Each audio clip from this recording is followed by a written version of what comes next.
شکر اصل میں ایک جذبہ ہے کہ جو کسی کے ساتھ اگر کسی نے خیر کیا ہو، بھلائی کی ہو، احسان کیا ہو، کسی تکلیف سے اس کو بچایا ہو، چھٹکارا دلایا ہو، تو ایک جذبہ پیدا ہوتا ہے انسان کے قلب کی گہرائی سے.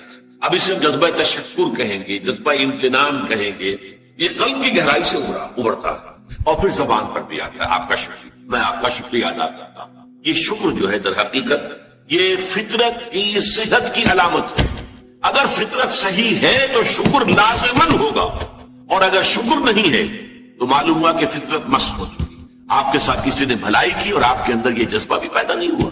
یہ تو حیوانات تک کے اندر، آپ کسی پیاسے جانور کے سامنے پانی رکھیے، کوئی بکری ہو، کوئی اور ہو، کوئی گائے ہو، پیاسا ہو، بندھا ہوا ہے، وہ تو ادھر ادھر دوڑ کر اپنی پیاس پوری نہیں کر سکتا. بالٹی میں پانی رکھ دیجیے، وہ پی کر پھر وہ آنکھیں اٹھا کر آپ کو دیکھے گا. وہ جانور تو اس کی آنکھوں کے اندر سے آپ کو جذبہ تشکر چھلکتا ہوا نظر آئے. اسی معنی میں عجیب آتی ہے عین. عین کہتے ہیں آنکھ کو، اور عین کہتے ہیں چشمے کو بھی. عرب کہتے تھے عین الشکرا، وہ چشمہ جس میں سے پانی خود بخود ابل رہا ہو، نکل رہا ہو نیچے سے، زمین سے ابلتا ہو، عین الشکرا. اور دابۃ الشکور کہتے تھے ایسے حیوان کو. آپ کے یہاں کو گائے ہے، بھینس سے بنی ہوئی ہے، آپ اس کی ٹہل سیوا کر رہے ہیں، اچھی خوراک دے رہے ہیں، غذا دے رہے ہیں، نہلاتے بھی ہیں گائے بھینس کو، تو پھر اس کا ظہور اس کے بدن پر ہونا چاہیے، اس پہ فربہی آنی چاہیے. تو اس کو کہیں گے دابۃ الشکور. یہ شکر گزار جانور ہے کہ اس کے ساتھ جو بھلائی ہو رہی ہے، جو خیر ہو رہا ہے، اس کے نتائج اس پر ظاہر ہو رہے ہیں. تو یہ فطرت کی در حقیقت صحت کی علامت ہے. پرانی کہانی آپ نے بھی بچپن میں پڑھی ہوگی. ایک غلام کہیں بھاگا ہوا تھا اور اسے راستے میں ایک جگہ اس نے دیکھا ایک شیر پڑا ہوا کراہ رہا ہے، اور اس کو شدید تکلیف تھی، اس کے پاؤں میں ایک کانٹا چبھا ہوا تھا. ظاہر بات ہے شیر نہیں نکال سکتا تھا اس کو. اس غلام نے اس کا کانٹا نکال دیا. اس شیر نے صرف اسے سونگا اور چلا گیا. اس کے بعد وہ غلام پکڑا گیا، اور جیسے کہ ہوتا تھا رومن اور گریک دور میں، یہ بھاگا ہوا غلام جب پکڑا جاتا تھا تو پھر شیروں سے پھڑواتے تھے اس کو. ان کے جو بڑے وہ ہوتے تھے، یہ اسٹیڈیمز بنے ہوئے ہوتے تھے، اس میں آ کر جو ہے اس غلام کو چھوڑ دیا، اور پھر بھوکا شیر جو ہے وہ پنجرے میں سے نکالا تاکہ وہ اس کو بھموڑے اور ختم کرے. تو اس نوجوان کو، اس غلام کو بھی پھینکا گیا.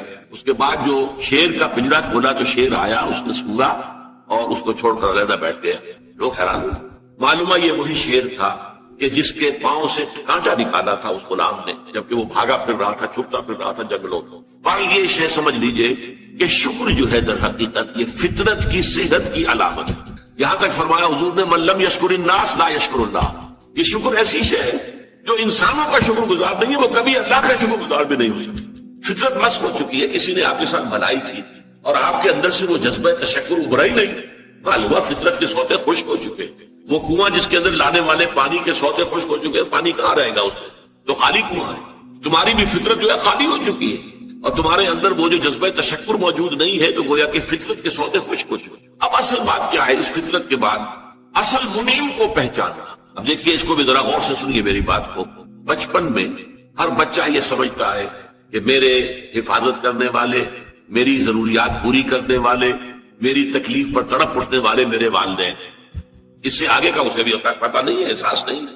لہذا جذبہ شکر جو ہے وہ والدین کی ذات کے ساتھ منتقل ہو جاتا ہے. اس سے ذرا آگے بڑھا، معلوم نہیں میرا کنبا ہے، میرے چچا ہیں، میرے ماموں ہیں، میرے فلاں ہیں، میرے قربے قبیلے کے لوگ ہیں، میری قوم ہے، میرا وطن ہے. یہ سب در حقیقت میرے محافظ بھی ہیں، میرے مددگار بھی ہیں، اور میری ضرورتیں پوری کرتے ہیں. یہ جذبہ تشکر اب پھیل رہا ہے والدین سے، اپنے خاندان، قبیلے، قوم. اس کے بعد محسوس ہوتا ہے یہ سائنس کی انتہا ہے. یہ سارے عناصر فطرت مجھے پال رہے ہیں. سورج کی حرارت نہ ہو تو فصلیں کیسے پکے؟ سورج کی حرارت نہ ہو تو یہ ہوا، یہ بادل کیسے اٹھے؟ وہ سمندروں سے بخارات. ہوائیں نہ چلے تو یہ کیسے جو ہے بادل یہاں تک آئے اور بارش برسے اور پھر میرے لیے گندم جو ہے وہ پیدا ہو. یہ تو کائنات پوری مجھے پال رہی ہے. اور اس میں سب سے بڑی شے جو ہے، یہ سائنس کا یوں سمجھ لیے کمال ہے، سب سے بڑی شے سورج ہے. اس لیے کہ یہ بھی کہنا ہے کہ زمین سورج ہی سے ٹوٹا ہوا ایک ٹکڑا ہے، اسی سے اسپلنٹر ایک علیحدہ ہوا، اس کے گرد گھومنا شروع کر دیا. واللہ اعلم، یہ علیحدہ بحث ہے، یہ کاسمولوجی کی بحث ہے. لیکن یہ ہے کہ بہرحال ہم جانتے ہیں یہ شکر کا جذبہ پھر آ کر مرتکز ہوتا ہے یہ تمام مظاہر فطرت. اب اس کے بعد صرف ایک چھلانگ لگانے کی ضرورت ہے. وہ چھلانگ جو حضرت ابراہیم نے لگائی تھی، سورہ انعام میں ذکر ہے. انہوں نے ایک تارے کو دیکھا تو کہا اچھا شاید یہ میرا رب ہے. جب وہ ڈوب گیا، غروب ہو گیا، تو نہیں میں تو غروب ہونے والے کو تو رب نہیں مان سکتا. پھر چاند کو دیکھا، وہ بڑا روشن تھا، بہت بڑا تھا، یہ رب ہے. جب وہ بھی ڈوب گیا، کہا نہیں اگر میرے رب نے مجھے ہدایت نہ دی. پھر دیکھا سورج کو، ھذا اکبر ھذا ربی ھذا اکبر. فلما افلت، جب وہ بھی غروب ہو گیا تو پھر اس کے بعد جو چھلانگ لگائی انہوں نے کیا، انی وجہت وجہی للذی فطر السماوات والارض حنیفا. میں نے اب اپنا رخ کر لیا ہے، اپنا چہرہ کر لیا ہے رخ پر اس ذات کے جس نے آسمانوں اور زمین کو پیدا کیا ہے، جو سورج اور چاند اور ستاروں کا پیدا کرنے والا ہے. حنیفا، یکسو ہو کر. وما انا من المشرکین، اور میں ہرگز مشرکوں میں سے نہیں. یہ ہے عقل کی آخری چھلانگ. سورج بھی ایک نظام میں جکڑا ہوا ہے، کسی اور نے اس کا نظام بنایا ہے. اس کی حیثیت کچھ ہے ہی نہیں. اس پوری کائنات کی وسعت اور پہنائی میں یہ جو خورشید منور ہے، یہ کیا ہے؟ یہ ایک ذرے کے معنی پوری کائنات کی billions and billions of galaxies, اور ہر گیلیکسیز میں billions and billions of stars. اندازہ تو کیجئے اس کی وسعت کا کوئی تصور ممکن ہے؟ انسان کو چکر آتا ہے. یہ تمام جو ہے اعداد و شمار جو یہ آتے ہیں ہمارے سامنے ایسٹرونومی میں، چکر آتا ہے. سورج کی کیا حیثیت ہے؟ ہاں ایک ہستی ہے کہ جس نے ان سب کو جکڑا ہوا، جس کے نظام میں، جس کے قانون کے اندر یہ جکڑے ہوئے ہیں. بحسبان، یہ ایک حساب کے ساتھ چل رہے ہیں، اور حساب کسی نے معین کیا. یہ ہے در حقیقت عقل کا کام. یعنی فطرت کی سلامتی، جذبہ تشکر. شکر کس کا؟ سب سے بڑی بات اللہ کا شکر. ایک بات اور نوٹ کر دیجئے، یہی جذبہ تشکر ہے جو پھر عبادت کی شکل اختیار کرتا. دیکھیے شکر، آپ کے ساتھ کسی نے بھلائی کی، آپ کی فطرت کا تقاضا نمبر ایک یہ کہ اس کا شکریہ ادا کریں. نمبر دو یہ کہ آپ بھی کوشش کریں کہ کوئی میں بھی اس کی خدمت کروں، وہ میں اس کو بدلا دوں. هل جزاء الاحسان الا الاحسان، بھلائی کا بدلہ سوائے بھلائی کے اور کیا ہو سکتا ہے؟ لیکن فرض کیجئے کہ وہ ہستی اتنی بلند و بالا ہو، والدین کی آپ کچھ نہ کچھ خدمت کر کے کچھ کسی درجے میں جو انہوں نے بچپن میں پالا پوسا تھا، کسی درجے میں آپ اس کا جواب، اس کا بدلہ دے سکتے. بڑھاپے میں یہ ہے کہ انہیں فلا تقل لهما اف ولا تنهرهما، انہیں اف تک نہ کہا جائے، نہ جھڑکا نہ جائے، ان کی اطاعت کی جائے، ان کی فرما برداری کی جائے. ہاں ناک بات میں ان کی بات نہیں ماننی، شرک پہ مجبور کریں تو ان کو نہیں ماننا ان کے حکم، لیکن باقی یہ اور چیزوں کے اندر ماننا. تو یہ سارا معاملہ یہ کسی نہ کسی درجے میں آپ نے اسے بدلہ دے دیا، اور جو بھی ہے. لیکن جہاں کہیں ایسی ہستی کا شکر ہے کہ جسے آپ کو بدلہ دے نہیں سکتے، سورج کو کیا بدلہ دیں گے، وہاں یہی جذبہ تشکر جو ہے جذبہ عبادت میں ڈھل جاتا ہے. ہاتھ جوڑ کے کھڑے ہو گئے سورج کے سامنے، ڈنڈوت کر رہے ہیں، سجدہ کر رہے ہیں. کیا ہے؟ کیوں؟ یہ وہی جذبہ تشکر ہے.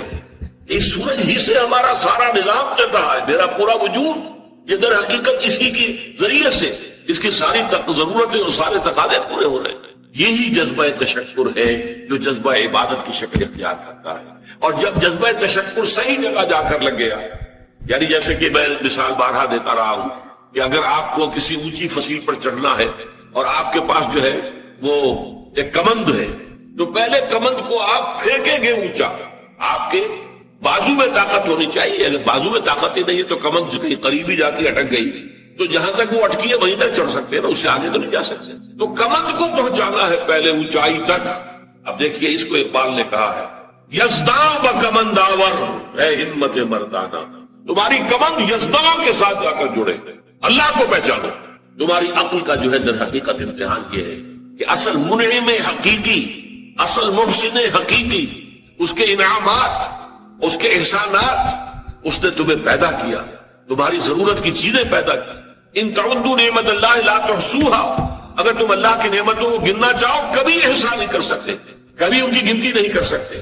اس کے لیے تمہارا جذبہ شکر جو ہے وہ ڈھل جانا چاہیے جذبہ عبادت میں.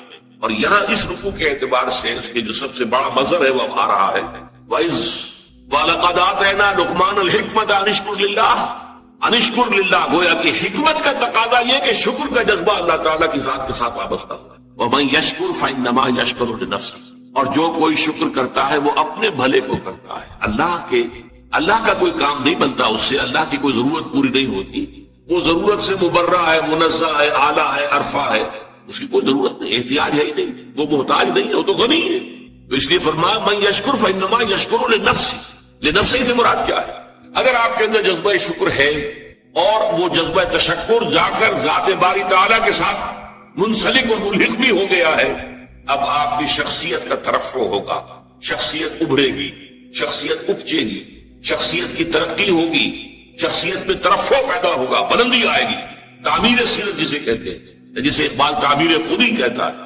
صحیح معنی میں واقعتاً آپ ایک ایسے انسان بن سکیں گے کہ جن کے بارے میں قرآن نے کہا ہے کہ وَلَقَدْ خَلَقْنَا الْإِنسَانَ فِي أَحْسَنِ تَقْوِيمٍ، ہم نے انسان کو بہترین حساب پر پیدا کیا۔ وہ انسان بننے کے لیے ضروری ہے کہ آپ کی فطرت سلیم ہو اور عقل سلیم۔ فطرت سلیمہ جذبہ تشکر موجود ہو، عقل سلیم اصل محسن کو پہچان لے، اصل منعم کو پہچان لے، اور یہ منسلک ہو جائے کہ جذبہ تشکر ذات باری تعالیٰ کے ساتھ، تو اس کا بھلا تمہیں کو پہنچے گا، تمہاری شخصیت کی تعمیر ہوگی، تمہاری خودی جو ہے وہ پختہ ہوگی، مضبوط ہوگی، تمہاری اپنی سیرت و کردار جو ہے اس کی نشو و نما ہوگی۔ ومن یشکر فانما یشکر لنفسہ ومن کفر، اور جو کفر کرے فإن اللہ غنی حمید، تو اللہ تو غنی ہے اور حمید۔ پرزور دعوت آئے گی کہ اب ان توقعاتوں کو پورا کرو۔ یہ جو 3 آیتیں آج ابھی میں نے پڑھی ہیں، ان میں اصل میں آپ ایک شخص کا تصور کیجئے، انڈیویجول کی حیثیت۔ ہم میں سے ہر شخص کی حیثیتیں ہیں کہ میں ایک انڈیویجول ہوں، لیکن میرے گرد میرے گھر بار والے ہیں، رشتہ دار ہیں، خاندان ہے، قوم ہے، ملک ہے، یہ پھر اس کے بہت سے دائرے بنتے ہیں، مال ہے، اسباب ہیں، یہ تمام چیزیں، لیکن ایک ہے میں اپنی ذاتی حیثیت، آپ اپنی ذاتی، ایک فرد نوع بشر اپنی ذاتی حیثیت۔ اس فرد نوع بشر کی 2 یوں سمجھیے کہ ایسپیکٹس ہیں شخصیت کے۔ ایک کچھ احوال، کچھ حالات ہیں جو اس پر وارد ہو، کبھی کوئی بیماری آ گئی، کبھی کسی حادثے میں جو ہے وہ زخمی ہو گیا، کبھی کوئی نقصان پہنچ گیا کسی اعتبار سے، کسی نے اسے کوئی نقصان پہنچا دیا، تکلیف پہنچا دی، یہ ہے جو اس پر وارد ہو رہا آ رہا ہے۔ اس کے بارے میں نقطہ نظر کیا ہوگا ایمان والے شخص؟ ایک ہے کہ مجھ سے صادر ہو رہے افعال، اعمال، میرا ہاتھ ہے کچھ کر رہا ہے، میرے پاؤں ہیں میں مجھے لے کر چل رہے ہیں، میری آنکھیں ہیں وہ دیکھ رہے ہیں، تو میرے جو اعمال ہیں اس کے لیے پھر میں اسکیم بناتا ہوں، بڑے پلاننگ کرتا ہوں، نقشے میرے ہوتے، میری امنگیں ہیں، میری تمنائیں ہیں، میری آرزویں ہیں، میری ایمبیشنز ہیں، اس کے لیے میں بھاگ دوڑ کرتا ہوں۔ اس کے بارے میں ایمان کا نقطہ نظر ہوگا۔ تو یہ 2 نہایت لطیف چیزیں ہیں سوچیں۔ پہلی بات جو انسان پر وارد ہو، اب وارد ہونے والی باتوں کے اندر بھی سمجھیے کہ 2 قسم کے حالات وارد ہو۔ ایک وہ ہے جو آپ کے لیے دل خوشکن ہے، خوشگوار، بڑا اچھا، وہ اچانک جو ہے کوئی آپ کو نفع حاصل ہو گیا، غیر متوقع طور پر کوئی کامیابی حاصل ہو گئی،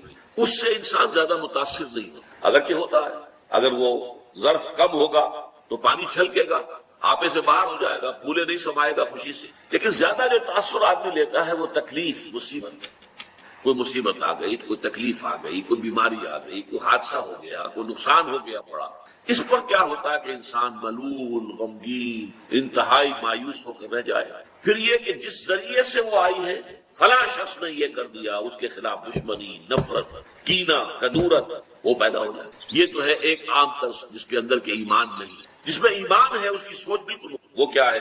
ما صاب من مصیبت الا باذن اللہ، نہیں پڑتی کوئی پڑھنے والی کوئی مصیبت مگر اللہ کے اذن سے۔ جو بھی کچھ ہوا ہے، پہلی بات یہ جان لیجئے کہ وہ اللہ کے علم کے بغیر نہیں ہے۔ واللہ بکل شیء علیم، یہ آیت اسی پر ختم ہوگی۔ اللہ ہر چیز کا جاننے والا ہے، اچانک یہاں کچھ نہیں ہوتا۔ یہ اندھا بہرا مادہ جو ہے یہاں پر اس کی کار فرمائی نہیں ہے، در حقیقت فیصلہ اللہ کا چل رہا ہے۔ جو شے بھی وقوع پذیر ہوتی ہے وہ ایک تو یہ کہ اللہ کے علم میں پہلے سے موجود ہوتی ہے، دوسرے یہ کہ اللہ کے اذن سے آ جائے، چاہے کسی ذریعے سے آئے۔ کسی نے آپ کو اٹھا کر پتھر دے مارا، اس نے پتھر پھینکا آپ کی طرف، یہ اس کا کام تھا، یہ اس کا عمل تھا۔ اگر اللہ نہ چاہتا یہ پتھر آپ کو نہ لگتا، آپ کو لگا ہے تو یقیناً اذن رب سے لگا ہے۔ اب انسان اگر سوچے، میں یہ بھی کہہ سکتا ہوں کہ یہ پتھر اس نے مجھے مارا، اور میں یہ بھی کہہ سکتا ہوں کہ اللہ کا۔ اب سوچ سے نقطہ نظر میں کتنی بڑی تبدیلی آ جائے۔ پہلے نتیجے میں غصہ، انتقام، غضب یہ پیدا ہوگا اس شخص کے خلاف، اور دوسرے نتیجے میں یہ کہ ٹھیک ہے اللہ کی طرف سے ہے، جو اللہ نے چاہا وہ، فلاں نے یہ کر دیا، فلاں نے یہ کر دیا، فلاں نے مجھے اس تکلیف میں ڈال دیا، فلاں کی وجہ سے مجھے یہ نقصان ہو گیا۔ ان سارے سے برو کشیر سے پیچا کے ہست بود مرا، چیوک کہا کہ مقام رضا کشود مرا، اللہ کی طرف سے آئی ہے، میں راضی ہوں، میں مرضی ہوں، میرے رب کی جو کچھ ہے بن جانب اللہ ہے۔ ما اصاب من مصیبت الا باذن اللہ، نہیں پڑتی کوئی پڑھنے والی کوئی مصیبت کوئی تکلیف مگر اللہ کے اذن سے۔ اللہ کے اذن کے بغیر پتا تک نہیں ہلتا۔ یہاں پر اس بات کو یقین کے درجے میں جان لی، اللہ کے اذن کے بغیر اس کائنات میں پتا تک نہیں۔ وہ تصور خدا ہم جا کے پڑھیں گے تفصیل سے سورہ حدید میں، کہ بس ہاں ایک کریٹر تھا، کریٹ کر کے علیحدہ ہو کر بیٹھ گیا، نہیں، اس نے پیدا کیا ہے، ثم استوى علی العرش، پھر تخت حکومت کے اوپر بیٹھا ہے، اور یدبر الامر من السماء الى الارض، وہ تدبیر کر رہا ہے۔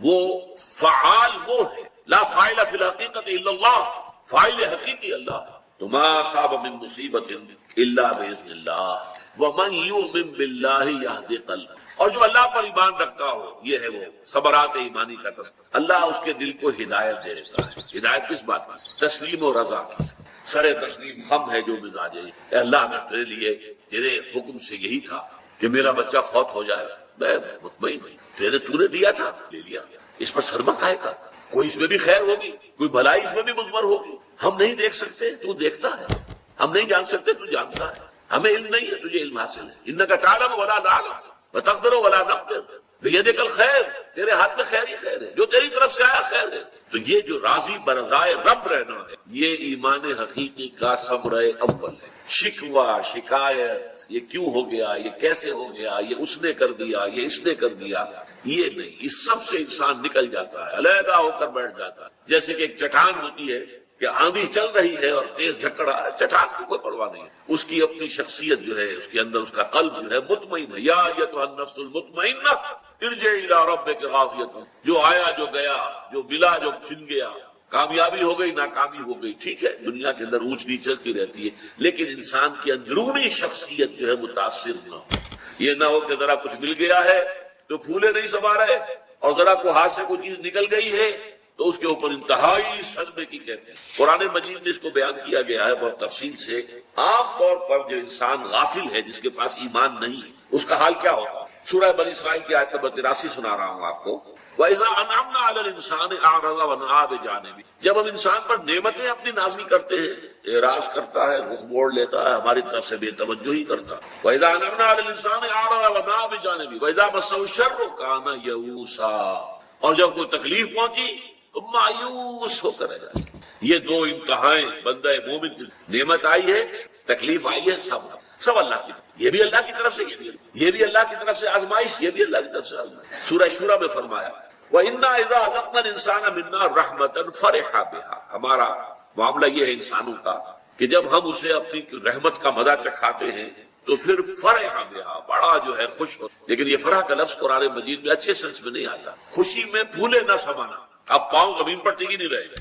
وَإِن تُصِبْهُمْ سَيِّئَةٌ بِمَا قَدَّمَتْ أَيْدِيهِمْ فَإِنَّ الْإِنسَانَ كَفُورٌ، اور جو کچھ ان کے اپنے کرتوت ہیں، ان کی پاداش میں اگر کوئی تکلیف ہم ان کے اوپر بھیج دیتے ہیں تو بالکل ناشکرا ہو جاتا ہے۔ ہم پر تو کبھی اللہ کا کوئی فضل کرم ہوا ہی نہیں، ہم پر تو ہمیشہ سے سختیاں ہی سختیاں ہیں، ہمارے لیے تو کی بات ہے ہی نہیں، انتہائی ناشکرا، بھول گیا سب کچھ کہ اس سے پہلے اللہ تعالیٰ نے کیا کیا۔ ذرا سا ایک جھٹکا لگا اور معلوم ہوا کہ اب اللہ تعالیٰ کے ساتھ کوئی تعلق نہیں رہا۔ موت سے پہلے آدمی غم سے نجات پائے کیوں؟ ظاہر بات ہے جب تک زندگی ہے تو غم ہے، تو موت سے پہلے نجات نہیں مل سکتی۔ اگرچہ اس کے بعد کا اگلا مرحلہ جو ہے، جو حقیقت کو جاننے والے ہیں وہ تو جانتے ہیں کہ اس کے بعد تو غم کا اور بڑا کڑا مرحلہ آنے والا ہے۔ اب تو گھبرا کے یہ کہتے ہیں کہ مر جائیں گے، مر کے بھی چین نہ پایا تو کدھر جائیں؟ اگر اللہ ہمیں معاف فرمائے، اپنی رحمت اور مغفرت سے ہمیں ڈھانپ لے، جیسے کہ حضور نے فرمایا الا یتغمدنی ربی برحمت، حضور نے فرمایا کہ کوئی انسان بھی محض اپنے اعمال کی بنیاد پر جنت میں نہیں داخل ہو سکے گا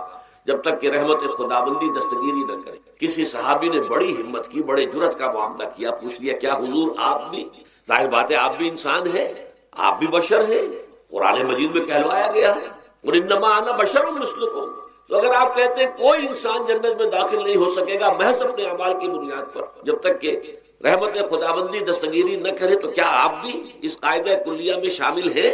آپ نے فرمایا ہاں میں بھی، الا یتغمدنی ربی برحمتہ، جب تک کہ میرا رب مجھے اپنی رحمت سے ڈھانپ نہیں لے گا میں بھی جنت میں داخل نہیں ہوں۔ تو اس اعتبار سے اللہ تعالیٰ وہاں ہمیں بچا لے، لیکن جو وہاں نہیں بچایا گیا، اب ظاہر بات ہے کہ اس کے لیے جو مصیبت ہے وہ تو پھر دائمی ہے، ابدی ہے، دکھ ہی دکھ۔ میں اس کی طرف زیادہ جانا نہیں چاہتا، اس وقت اصل میں میرا موضوع جو ہے وہ اس دنیا میں دکھوں کا علاج۔ اب اس اعتبار سے غور کیجئے، دکھ دو قسم، قرآن مجید پر جتنا میں نے غور کیا، دکھ ایک تو وہ ہے کہ جو ناگہانی طور پر آ جاتے، اس میں ہماری کسی غلطی کو دخل نہیں ہے، وہ کوئی آفت سماوی ہے، کوئی زلزلہ آ گیا ہے۔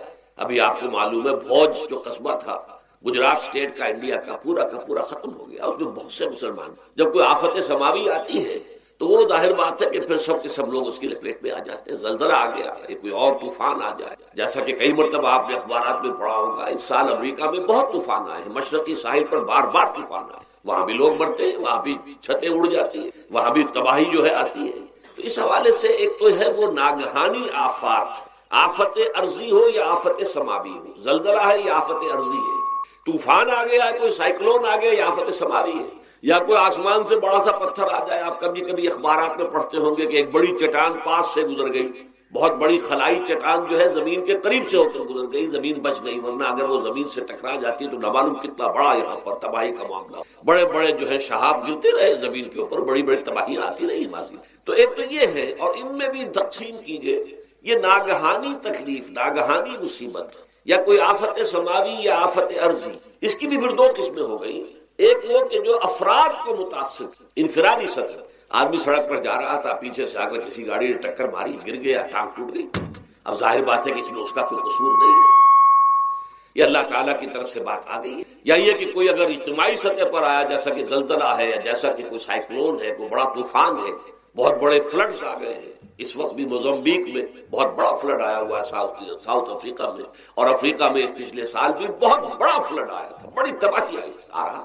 تو یہ آفت سماوی، یہ ظاہر بات ہے کہ اجتماعی سطح پر آتی ہے، بڑی بڑی مقدار میں، تعداد میں لوگ متاثر، لاکھوں لوگ بے گھر ہو جاتے ہیں، ہزاروں آدمی مارے جاتے ہیں. پہلی شکل جو ہے دکھ کی، جیسا کہ میں نے عرض کیا، وہ ناگہانی دکھ، کوئی آفت ارضی، کوئی آفت سماوی، خواہ وہ انفرادی ہو خواہ اجتماعی. اس کے ضمن میں کیا علاج ہے؟ ظاہر بات ہے کہ اس کا علاج یہ تو نہیں ہو سکتا کہ آپ اس کو ختم کریں. انگریزی کا ایک محاورہ ہے، what cannot be cured must be endured.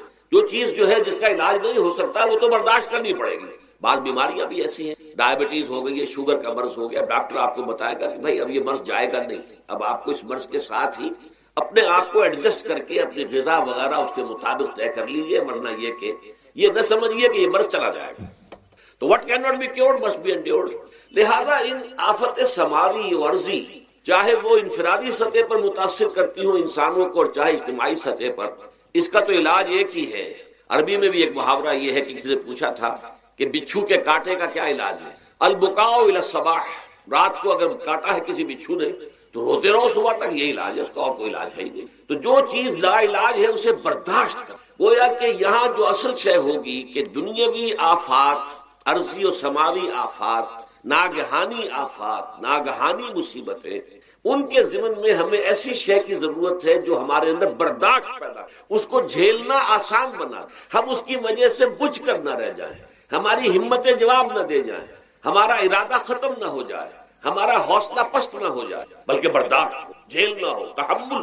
ابھی بٹر صاحب کہہ رہے تھے اللہ تعالیٰ ذرا سا متحمل ہے. میں نے کہا یہ بہت غلط بات کہہ رہا، اللہ بہت متحمل. وہ ذرا سا تو یوں سمجھیے کہ ان کے کہنے کے انداز میں یہ بات آ گئی، ذرا سا رحیم بھی ہے. نہیں، وہ بہت رحیم ہے، بہت متحمل ہے، بہت حلیم. لیکن یہ کہ ہمیں یہ جو آفات سماویہ اور ارضیاں ہیں جو ہمارے اوپر آ جاتی ہیں اللہ کی طرف سے، ان کے ضمن میں ذہنی ایک ایٹیچیوڈ پیدا ہو جائے، سوچ کا ایک خاص رخ بن جائے، انسان کے احساسات ایک خاص طرز پر ڈھل جائیں، تو پھر ان کو برداشت کرنا آسان ہے. اور وہ کیا ہے؟ وہ ہمارے ایمان کا لازمی.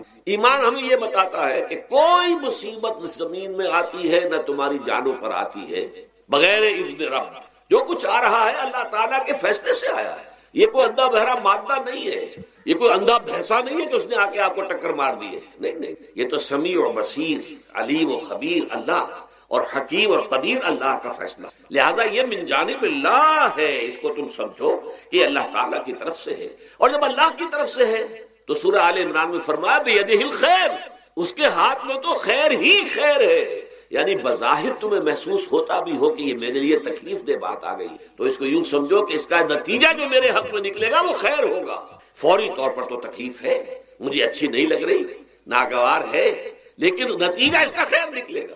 جیسے بچہ بیمار ہے، ماں اسے دوا پینے پر مجبور کر رہی، کڑوی دوا ہے، وہ تو سمجھتا ہے مجھ پر بڑا ظلم ہو رہا ہے. یا آپ لے گئے اسے ڈاکٹر کے ہاں ٹیکا لگوایا ہے، وہ تو چیخ رہا ہے، رو رہا ہے، لیکن آپ کو معلوم ہے، کاش اسے بھی معلوم ہو جائے کہ یہ میرے خیر کے لیے، میرے بھلے کے لیے. اگر اسے یہ معلوم اور محسوس ہو جائے تو اس کی تکلیف اس کے اندر بہت کمی آ جائے گی، وہ سہار لے گا، اس کو وہ برداشت کرے گا. اس حوالے سے اس کا جو ہمارے دین میں اس کا نام ہے، اس ذہنی کیفیت کا، ان احساسات کا، اسے اب کہتے ہیں تسلیم و رضا۔ جو کچھ آ رہا ہے اللہ کی طرف سے آ رہا ہے، لہذا سر تسلیم خم ہے، اے اللہ ہم قبول کر، رضا ہر حال میں تیری رضا پر راضی، جو تیرا فیصلہ ہے ہمیں بصر و چشم ہے، تسلیم و رضا۔ ہم بھی تسلیم کی خو ڈالیں گے، بے نیازی تیری عادت ہے، اللہ تو بے نیاز ہے، لیکن اے اللہ تو ہمارے لیے جو بھی تکلیف کا تو نے فیصلہ کیا، ہم تسلیم کی خو ڈالیں گے، عادت پیدا کر لیں گے اپنے اندر کہ ہر چساقی ماریخ عین الطاف است، کہ میرا ساقی میرے پیالے میں جو کچھ ڈال دے اس کا لطف و کرم ہے۔ یہ مقام رضا ہے، یہ ایمان کا ایک ایسا تقاضا ہے کہ جس کو ہم کہیں گے ایمان کی حلاوت، ایمان کی مٹھاس۔ اگر آپ کا منہ کڑوا ہو جائے تو آپ چینی کھاتے ہیں تاکہ منہ کا ذائقہ ٹھیک ہو جائے۔ اگر تکالیف کی وجہ سے، دکھ کی وجہ سے آپ کے احساسات کے اندر کوئی خرابی پیدا ہو رہی ہے، یہ جو مقام رضا ہے یہ اس کے لیے قند ہے، یہ اس کے لیے چینی ہے، یہ اس کے لیے شہد ہے، یہ اس کی تلخی کو ضائع کر دینے والی چیز کہ اللہ تیری رضا پر راضی، راضی برضائے رب۔ اب اس کے ضمن میں سمجھئے، یہ تو اصولی بات میں نے آپ کو بتا دی، اس کی تین کیفیات ہو سکتی ہے کیوں اللہ کی طرف سے یہ چیزیں آتی ہیں۔ سب سے پہلی شے ہے، اب وہ جو آیات میں نے سنائی تھی وہ سن لیجئے پہلے ترجمہ۔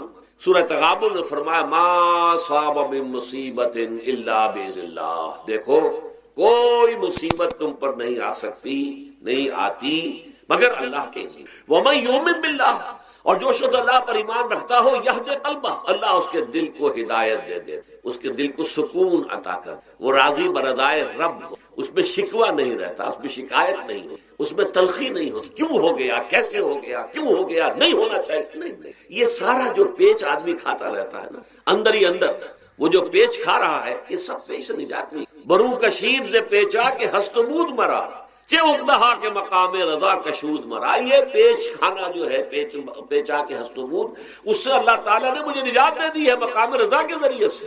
کتنے بڑے بڑے عقدے میرے حل ہو گئے اس مقام رضا سے، چے اقدہا کہ مقام رضا کشود میرا، میرے تو بہت سے عقدے اس سے حل ہو گئے۔ اس حوالے سے ایک موٹی بات تو یہ ہو گئی، لیکن اب اس کو تین حصوں میں تقسیم۔ پہلی بات یہ کہ یہ اللہ کی طرف سے آزمائش کے طور پر، آزمائش میرا بندہ اس پر صبر کرتا ہے یا نہیں، یا میرے خلاف بکواس کرنے پر آمادہ ہو، اللہ تو ایسا ہے، اللہ نے تو ہم پر کبھی کرم کیا ہی نہیں، اللہ تو ظالم، معاذ اللہ معاذ اللہ معاذ اللہ، کہیں ایسا تو نہیں، میرا بندہ جو ہے تکلیف کو جھیلتا ہے میری وجہ سے، یہ سمجھ کے کہ اللہ کی طرف سے آئی۔